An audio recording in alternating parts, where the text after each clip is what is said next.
साहिब बंदगी सतनाम जी, सकल हंस आत्माओं को साधुवाद प्रेम बंदगी जी। मेरे सतगुरु जी के चरणों में मेरा दंडवत प्रणाम। साहिब बंदगी सतनाम जी, मेरे गुरु की प्यारी साध संगत जी। बहुत सारे भाइयों के फोन आते हैं और बहुत अच्छा समाधान हो रहा है, तो वो भाई बोलते हैं कि भाई एक दो ऑडियो और बनाओ सृष्टि के ऊपर, ताकि सबको मालूम चले। जो ऐसा बोलते हैं कि काल ने सृष्टि बनाई, वो महामूर्खानंद है भाई। वो काल के ही दूत है जो काल को समर्थ मान बैठे हैं कि सृष्टि का दाता काल निरंजन है। तो वो वही काल के दूत है भाई जो काल निरंजन को समर्थ मान बैठे हैं, क्योंकि समर्थ के बिना तो सृष्टि होती नहीं है। तो अब काल निरंजन ने सृष्टि बनाई है तो काल निरंजन समर्थ है। फिर तो अगर इतना समर्थ है तो फिर मुक्ति क्यों नहीं दे रहा है जीव को? मुक्ति तो परमात्मा से ही होती है ना। तो भाई समर्थ ही सृष्टि बना सकता है और समर्थ ही सृष्टि को खत्म कर सकता है। असमर्थ ना तो सृष्टि बना सकता है और ना खत्म कर सकता, ना उससे सृष्टि कभी खत्म हो सकती है।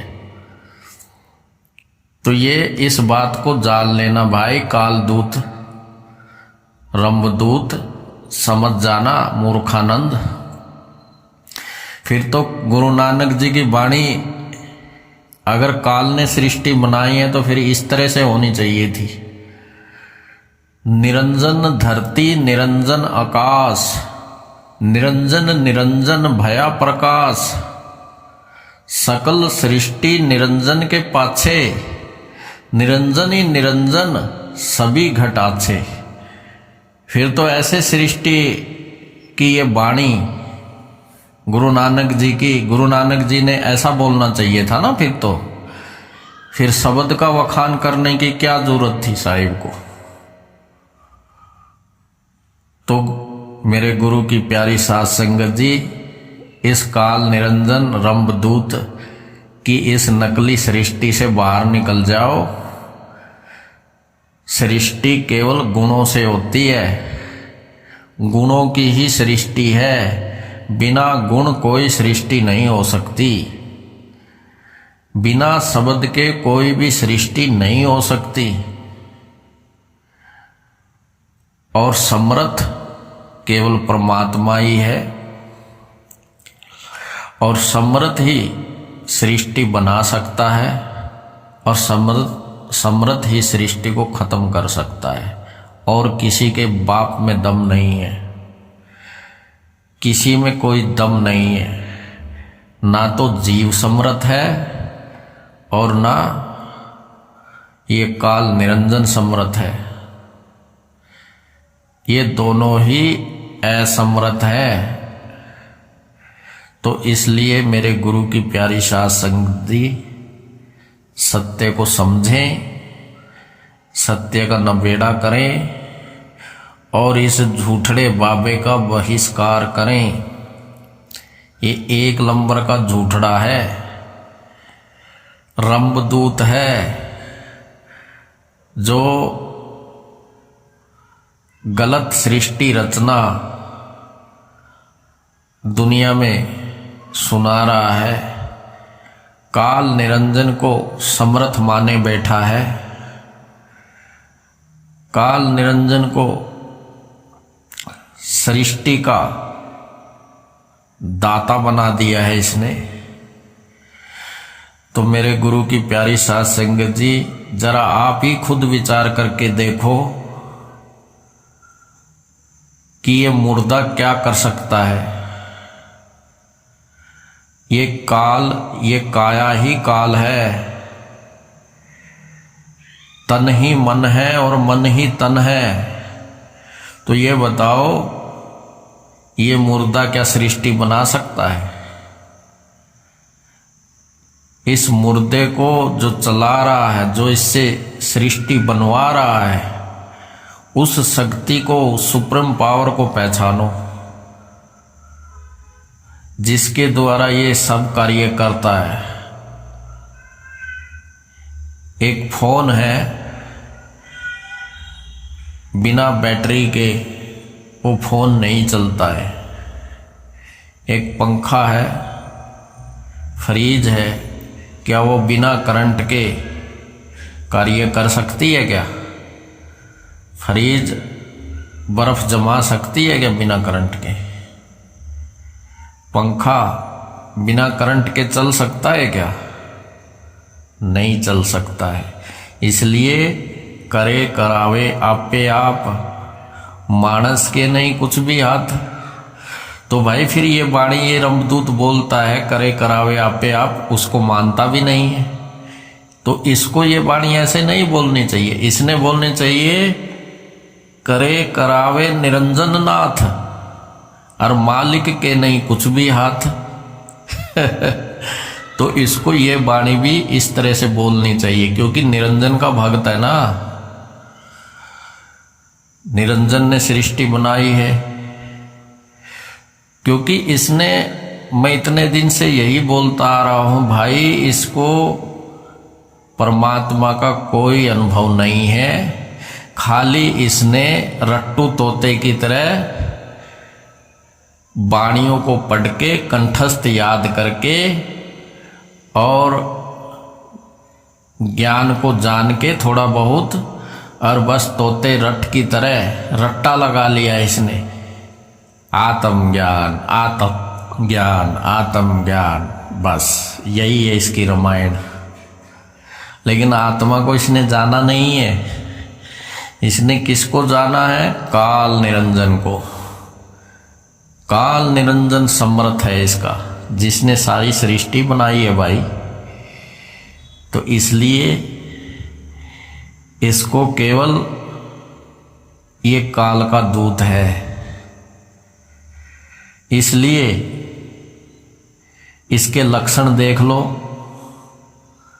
गांव गांव जाता है थैला लेके, और डायलॉग कौन सा मारता है? ये दुनिया कागज की पुड़िया, बूंद पड़े गल जाना है, रहना नहीं देश बेगाना है। ऐसी ऐसी वाणी सुनाता है और लोगों से पैसा इकट्ठा कागज की पुड़िया का थैला भर लेता है। तब इसे नहीं लगता कि ये थैला भी कागज की पुड़िया है, और इसमें जो पैसे भरे वो भी कागज की पुड़िया है, और जिस गाड़ी में तू बैठा है वो भी कागज की पुड़िया है। ये देश, जिस रोड पे तू चल रहा है और जिस देश विदेश में तू घूम रहा है, ये रहना नहीं देश बेगाना है। तब नहीं तुझे दिखाई देता ये? क्या साध संगत को सुनाने के लिए ये तेरे पास ये वाणी? खुद के लिए नहीं है। दुनिया को लूट के वहां थाईलैंड जाके अपनी गर्मी निकालता है, माता बहनों से अपनी मालिश करवाता है, तब कहाँ चले जाता है तुम्हारा ये ज्ञान 2 कौड़ी का? ऐसे होते हैं साधु संत। क्या साधु संत ऐसे अपना स्वागत करवाते हैं हाथी पे बैठ बैठ के? ये होता है संत का काम। तो मेरे गुरु की प्यारी साध संगत जी, संत तो इन चीजों से दूर होते हैं। संतों को क्या लेना देना है भव्य स्वागतों से? इनसे लेना देना तो केवल रंभदूत को होता है, कली काल निरंजन को होता है। तो यही राजा बन के बैठा हुआ है, कली काल निरंजन। जिसको कुछ ना चाहिए वही शहंशाह, और जिसको ये स्वागत वागत नहीं चाहिए, असल में वही संत होता है, वही शहंशाह होता है। जिसकी आशा तृष्णा खत्म हो जाती है, उसी को संत कहते हैं। नहीं तो भाई ये ऐसे ऐसे गुरुआ कितने जेल में पड़े हैं और कितने जेल में जाने वाले हैं, तो कितने अजगर बने पड़े हैं और कितने अजगर बनने वाले हैं, और कितनी संगत उनके साथ रहने वाली है चींटी बन के। तो ये खाली ये बोलते तो हैं, बाणी पढ़ते तो हैं, लेकिन क्या सोचते हैं कि नहीं नहीं, मैं थोड़ा अजगर बनूंगा, मैं नहीं अजगर बन सकता, मैं तो गुरु हूं, मुझे तो आत्मज्ञान हो गया है, मुझे थोड़ा अजगर बनना है, मैं तो मुक्त हो गया हूं जीते जी। तो ये भ्रम उसे रहता है, थोड़े से ज्ञान में ही वो घमंड में आ जाता है। बिल्कुल ये बात इन गुरुओं की उसकी तरह है जिसकी तरह धर्मराज युधिष्ठिर से सवाल पूछा गया था कि सबसे बड़ी आश्चर्य की बात क्या है। तो धर्मराज युधिष्ठिर ने बताया था कि सबसे बड़े आश्चर्य की बात यह है कि लोग मरते हैं और हम उनके साथ जाते हैं, लेकिन उस समय तो हम बोलते हैं कि हाँ सबको मरना है, लेकिन घर पे आके फिर सब भूल जाते हैं, फिर बोलते हैं कि नहीं मुझे थोड़ा मरना है अभी। तो ये सबसे बड़ी आश्चर्य की बात है। तो उसी तरह इन गुरुओं के लिए भी आश्चर्य की बात यही है, ये सोचते हैं कि मैं मुक्त हो गया हूँ जीते जी, मुझे तो आत्मज्ञान हो गया है, मुझ पे तो कोई कर्म कांड लागू ही नहीं होता है। तो ये ऐसा सोचने लग जाते हैं ये, लेकिन इनको पता नहीं है कि भाई आत्मज्ञान तो छोड़, तुझे तो अभी तक ये भी नहीं पता चला है कि सृष्टि रचना कहाँ से हुई है और कहाँ पे खत्म होगी। तुझे तो अभी ये भी नहीं पता है कि घट घट की और पट पट की कौन जानता है। तुझे तो अभी तक कोई मन की बात का पता नहीं है किसी की कि इसके मन में क्या चल रहा है। तुझे तो अभी 5 तत्वों में विलीन होना भी नहीं आता है। गुरु नानक जी 5 तत्वों में विलीन हो जाते थे, कबीर जी पानी में पानी बन जाते थे, और तुम्हें तो थोड़ा सा ज्ञान ही हुआ, उसी में तुम घमंड में आ गए, अहंकार में आ गए। तो मेरे गुरु की प्यारी साध संगत जी, ऐसे रंभ के दूतों से जरा सावधान रहो और नीर सिर का नंबेड़ा करो भाई, अपने विवेक की तलवार में धार लगाओ।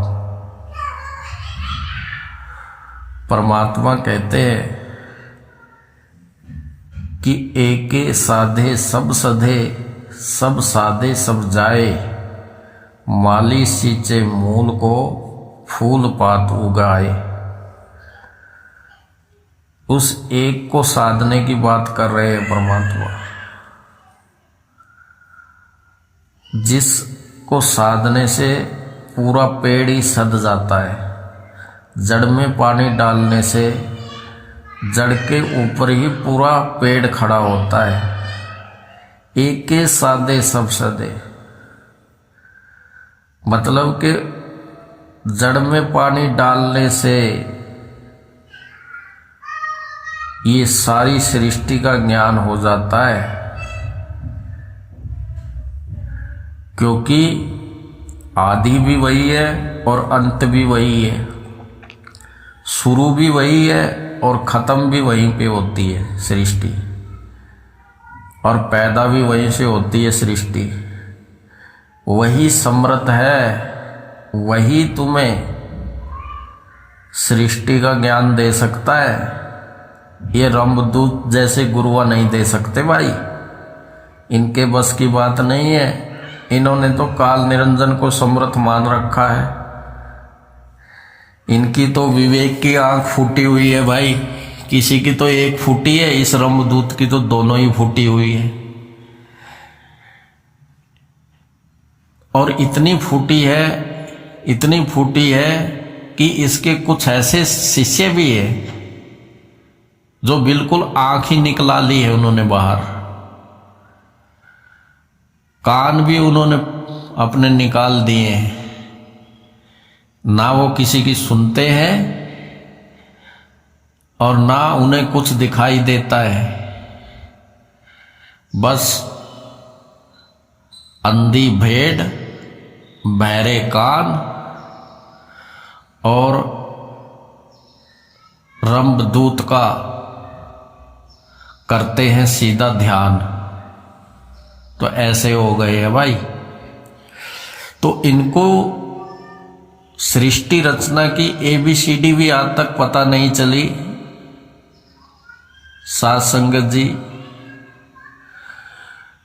फिर किस बात का मूल ज्ञानी बना फिर रहा है, अपने आप को दिखा रहा है दुनिया में कि मैं मूल ज्ञानी हूं। किस चीज का तू मूल ज्ञानी है भाई? ना तो तुझे मूल का पता है, ना तुझे ज्ञान का पता है, ना तुझे सृष्टि का पता है। कबीर साहब बोलते हैं ज्ञान गुदड़ी में, अलख पुरुष जब किया विचारा, 184 दागा डारा। तामे जीव ब्रह्म और माया, समृत ऐसा खेल बनाया। देखो कबीर साहब बोलते कि समृत ने ऐसा खेल बनाया, समृत के बिना कोई भी खेल चल ही नहीं सकता। समर्थ ने ही सबको बनाया है। अलख पुरुष को कौन है ये अलख निरंजन? किसने बनाया है इस अलख निरंजन को? किसने पैदा किया है इस अलख निरंजन को? तो इसको पैदा करने वाला कौन है? सृष्टि रचाने वाला कौन है? और सृष्टि रचा के उस सृष्टि का ज्ञान देने वाला कौन है? बनाकर उसका ज्ञान देने वाला भी वही है। उसके सिवा कोई ज्ञानी नहीं है इस धरती पे, कोई समर्थ नहीं है इस धरती पे। सब अज्ञानी है, केवल एक परमात्मा ही ज्ञानी है, जो 4 युग में हमें केवल इस सृष्टि को समझाने आते हैं, अपना भेद बताने आते हैं 4 युग में। क्योंकि वही ज्ञानी है और किसी को पता ही नहीं है और कोई जानता ही नहीं है, केवल वो समर्थ ही जानता है इस सृष्टि का भेद, इस सृष्टि रचना को, और कोई भी नहीं जानता है। तो मेरे गुरु की प्यारी साध संगत जी, अभी भी समय है तुम्हारे पास। इस रंभदूत से सवाल करो, इसको पूछो कि तुमने हमारा जीवन बर्बाद क्यों किया? सृष्टि रचना का जब तुम्हें ज्ञान ही नहीं था तो लोगों को उल्लू क्यों बनाया कि अगले साल सृष्टि रचना खोलूंगा, अगले साल सृष्टि रचना बताऊंगा। तो आज तुमने जो बताया है इससे यही सिद्ध होता है कि तुम्हें सृष्टि का कोई अनुभव नहीं है। और जिसे सृष्टि का अनुभव नहीं है वो गुरु कैसे बन सकता है? वो उसको पद किसने दिया है गुरु बनने का? क्योंकि उसके गुरु ने तो पद दिया नहीं है। उसने तो दिया था लेकिन बाद में लंगोटी निकाल दिया है। तो फिर ये अपनी मनमुखता से गुरु बन गया, और मनमुखता का परिणाम सारी साध संगत के सामने ही है, भुगत रहे हैं सब। और फिर अब जब लंगोटी इसकी निकाल ली गई, नंगा हो गया, तो अब 5 साल के बाद, अब 5 साल ऐसे ही बिना लंगोटी के घूमता रहा, गांव गांव थैला लेके, लोगों को मन चाही मनमुखी दीक्षा देता रहा। और अब जब इसकी क्लास लगी तो अब इसने फिर से गुरु धारण कर लिया। भाई बताओ, शर्म भी नहीं आती है? तो भाई यही लक्षण है रंभदूत के, और कितने लक्षण देखोगे इसके। ना इसे सृष्टि का ज्ञान है, ना इसे आत्मा का ज्ञान है, आत्मा क्या होती है, कैसी होती है, तो इसको कुछ भी पता ही नहीं है। बस वो पंडित की तरह वो बोलते हैं ना, श्री श्री 108, तो बस इसने कंठस्थ वाणी याद कर लिया, मूल मूल वो बोलता रहता है, और इसकी पैसे की मशीन चलती रहती है, और फिर विदेश में जाके ऐश करता है। बस यही है इसकी परिभाषा, यही है इसके लक्षण रंभदूत के, काल निरंजन के। सारे देश को एक करूंगा बोलता है। अरे तेरा गुरु तो तेरे से एक हुआ नहीं, तेरे गुरु भाई तो तेरे से एक हुए नहीं, और जिसको तूने दीक्षा दी है वो तो तेरे एक हुए नहीं। दुनिया को एक करेगा, एक झंडे के नीचे सब आएंगे, सारे एक झंडे के नीचे पहले से ही है। तू क्या एक झंडे के नीचे करेगा? सब परमात्मा के नीचे ही है। परमात्मा के ऊपर कौन है बता? कोई भी नहीं है। तू क्या सबको सतनाम के झंडे के नीचे करेगा? सब जाके उस परमात्मा में ही मिलते हैं, सब उसके नीचे ही है, सतनाम के नीचे ही है। तू क्या नीचे करेगा? पहले से ही है, जब तू पैदा भी नहीं हुआ था, उल्टा गर्भ में था जब से ही है। जब तू 1,84,000 में भटक रहा था ना, चक्कर काट रहा था, जब भी सब सतनाम के झंडे के नीचे ही हैं। सतनाम के ऊपर कोई नहीं है, सब सतनाम के नीचे है। जीव शिव पीव, इन 3 अवस्थाओं को क्या तू बदल देगा क्या? जीव के ऊपर शिव है, और शिव के ऊपर पीव है, और पीव के नीचे सारी सृष्टि है। जीव शिव सब उसके नीचे ही चल रहे हैं। तो तुम क्या अब उनको पीव के ऊपर कर दोगे क्या? तो ये जो चालाकियां है, ये जो तू ज्ञान को तरोड़ मरोड़ के माया के लालच में आके जो ज्ञान को तोड़ फोड़ रहा है, पैसे कमाने की लालसा में अपने धर्म को भूल गया है दुष्ट व्यक्ति, इसका भुगतान तो तुम्हें देना पड़ेगा ना। भोले भाले जीवों को तूने पागल बना के छोड़ दिया है,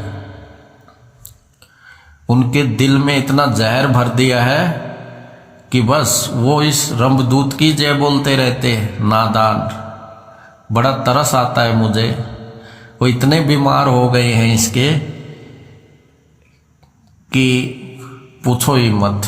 बुरी हालत हो गई है उन भाइयों की बहनों की, जो इसके चरणों में ही जय जयकार करते रहते, इस निरंजन को ही माला डालते रहते,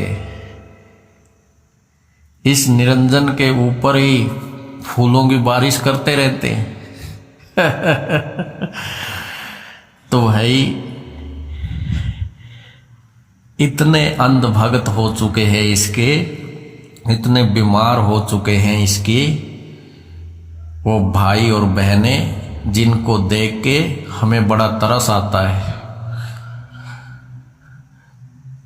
तो मेरे गुरु की प्यारी साध संगत जी,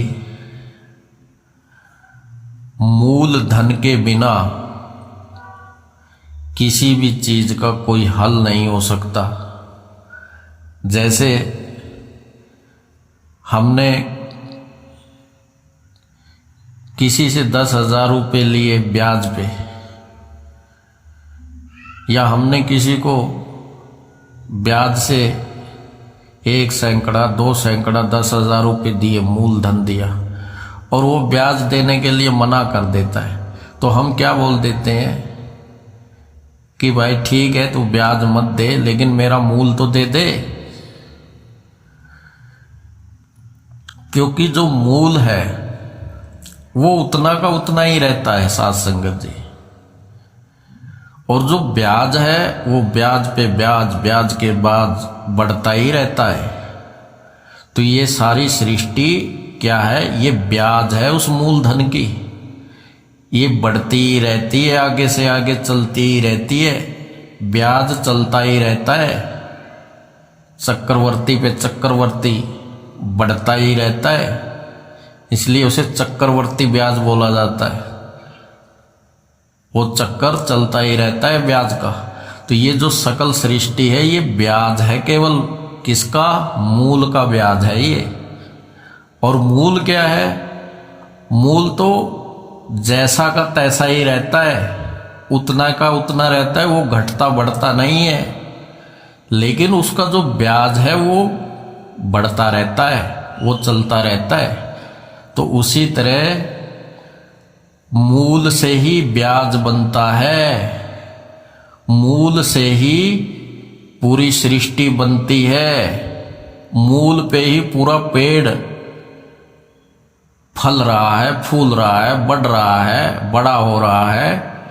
तो इसलिए मूल में पानी डालने के लिए बोला जाता है साथ संगत जी। तो ये सृष्टि रचना बिल्कुल सीधी थी, लेकिन इस रंभदूत ने सारे भगत समाज का ध्यान ऐसे भटकाया कि पूछो ही मत। ये तो इसे दोष लगेगा ही, इसको बहुत सारे दोष लगने वाले हैं। गुरु का अलग से लगने वाला है और शिष्यों का अलग से लगने वाला है। और जो ये सोचता है कि मुझे तो आत्मज्ञान हो गया है, मैं तो मुक्त हो गया हूं, ये इसका भ्रम है। मुक्ति को इतना आसान समझ लिया तुमने मुक्ति को जान लिया तो बाकी लोगों को ऐसे घुमाएगा तूने अगर शब्द को जान लिया है तो इसलिए जाना है ताकि दुनिया से बैर विरोध कर बैठे, दुनिया का तू मजाक उड़ा बैठे। वाह भाई वाह। तो मेरे गुरु की प्यारी साध संगत जी, सारी हकीकत आपके सामने है, आईना बिल्कुल साफ हो गया है, आप सब अपना मुखड़ा देख सकते हो उसमें, आईने में। सृष्टि रचना बिल्कुल सीधी पड़ी है, मूल धन परमात्मा है और उसका ब्याज ये सकल सृष्टि है जो बढ़ता ही रहता है। लेकिन मूलधन ज्यों का त्यों ही रहता है, मूलधन कभी घटता और बढ़ता नहीं है, वो तो एक जैसा रहता है। तो यही है सृष्टि रचना, और यही सृष्टि रचना का इसने सत्यानाश कर दिया। बिल्कुल सरल, बिल्कुल सीधी है, लेकिन इस निकम्मे ने, इस रंभदूत ने इस सृष्टि रचना को जलेबी बना डाला, गोल गोल गोल।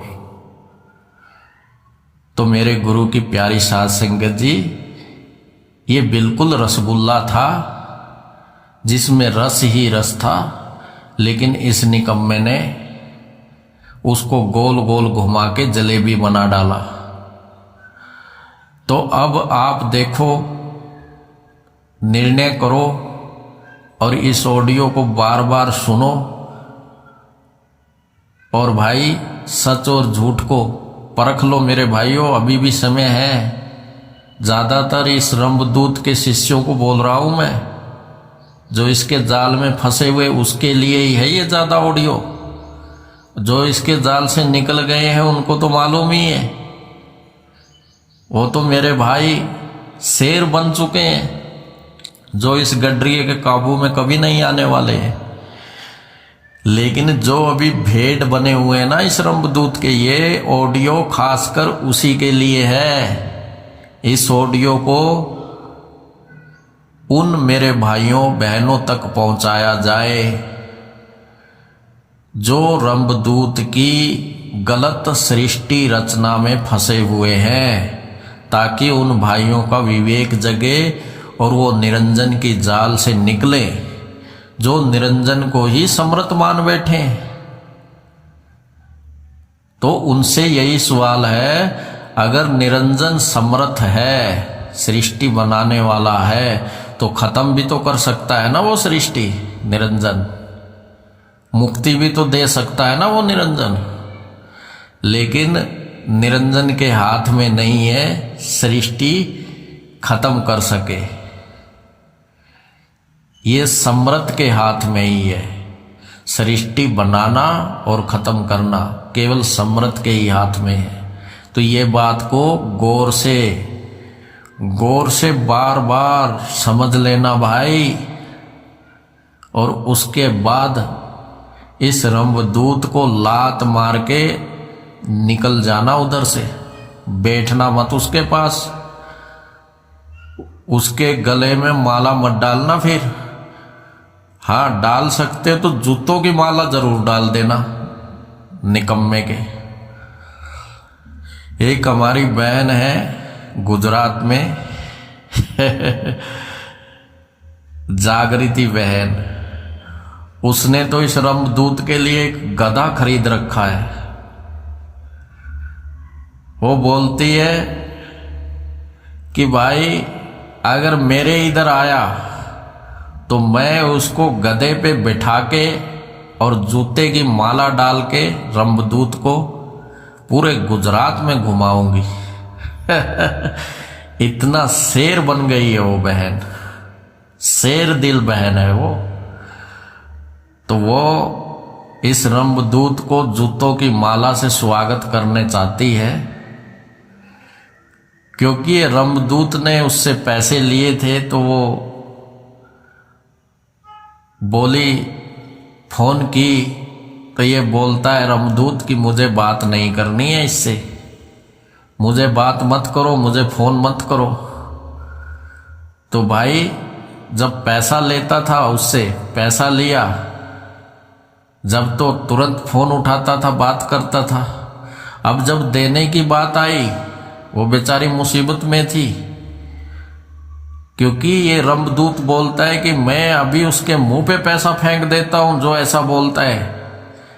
तो उसी के लिए उस बहन ने इसको फोन किया था रंभदूत को कि भाई मैं प्रॉब्लम में हूं, मुझे मेरा पैसा दे दो वापिस।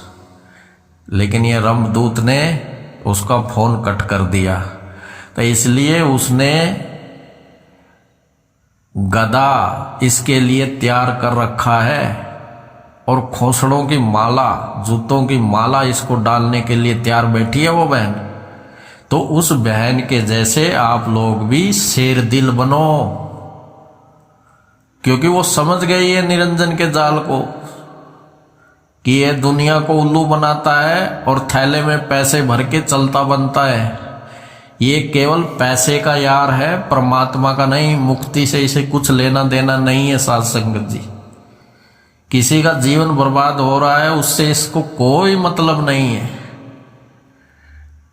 ये पैसा लेता है लेकिन वापिस कोई मांगे तो उसको ब्लॉक मार देता है उसका नंबर। तो ये बात है साध संगत जी। इसलिए उस बहन को बहुत बहुत साधुवाद है, सतनाम है, साहिब बंदगी है जागृति बहन को। तो इसी तरह से मेरी बहन अगर हो जाए तो भाई रंभदूत कहीं नजर भी नहीं आएगा, भाग जाएगा देश छोड़ के। गद्दार कहीं का, देशद्रोही, गुरुद्रोही, गुरु का दोषी, गुरु का हत्यारा। शिष्यों का दोषी, शिष्यों का हत्यारा, तो कहां कहां से इसको रोएं। इसने तो इतने जुल्मों सितम कर रखे हैं, सारे भगत समाज को कबाड़पंथी बोलता है, सारे संतों को डंक मारता है, बिच्छू कहीं का, और अपने आप को शिरोमणि संत बोलता है। लंगोटी इसकी वापिस गुरुजी ने छीन लिया, कोस लिया, इसके लक्षण देख के नंगाई दीक्षा देता फिर रहा है। तो मेरे गुरु की प्यारी साध संगत जी, परख करो, इसकी पहचान करो, सृष्टि रचना को जानो और अपना जीते जी उद्धार करो भाई। अभी भी समय है, समय निकल गया तो फिर ढोल बजाने से कोई फायदा नहीं होगा। जब चिड़िया चुग लिया खेत, फिर ढोल बजाए कुछ नहीं होता। इसलिए पहले ही विचार करो और सृष्टि रचना समझ जाओ। तो आज के लिए इतना ही है, बहुत लंबी ऑडियो हो जाती है साथ संगत जी। मुझे जैसे जैसे भी समय मिलेगा तो आपकी सेवा में हाजिर होता रहूँगा जी। तो सबको मेरा राम राम, सत श्री अकाल, साहिब बंदगी सतनाम, नानक नाम चढ़दी कला, तेरे बाणे सरबत का भला। जय हो मेरे सतगुरुदेव की सदा ही जय हो। साहिब बंदगी सतनाम, सत कबीर, बंदी छोड़ मेरे दाता की सदा ही जय हो। सतनाम सतनाम।